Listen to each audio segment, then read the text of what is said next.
Vous constatez qu'il y a des différences entre les hommes et les femmes. Vous n'y êtes pas. Des hommes peuvent être enceints. C'est en tout cas ce qu'il faut croire. Vous pensez qu'un État doit protéger ses frontières de l'invasion extérieure. Pas du tout. Il faut accueillir les clandestins. En tout cas, c'est ce qu'il faut croire. Vous pensez que le cycle arthurien, c'est un cycle, c'est une mythologie européenne.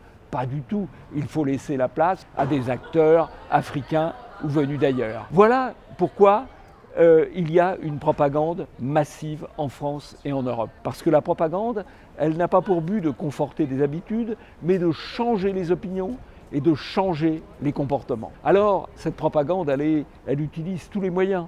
Les médias de grand chemin, qui ne distinguent pas le vrai du faux, mais le bien du mal. Et puis il y a la publicité, 2% du produit intérieur brut, à entrer des choses, à gaver vos têtes de slogans et de propagande. Et puis il y a aussi bien sûr l'éducation nationale qui a réussi de moins en moins bien à apprendre à lire et à compter, mais qui fait un travail d'endoctrinement formidable. C'est le grand endoctrinement. Il y a aussi le sport-spectacle. Et même les entreprises qui ne se contentent pas de servir leurs clients, mais qui s'occupent de plus en plus d'imposer un certain nombre de dogmes à leurs employés, dans ce qui est de plus en plus une atteinte à leur liberté à travers des chartes plus ou moins éthiques. Il faut refuser cette tyrannie terrifiante, il faut refuser ce goulag mental, il faut résister, il faut transgresser, il faut entrer en sécession territoriale, sécession politique, sécession éducative. Et puis,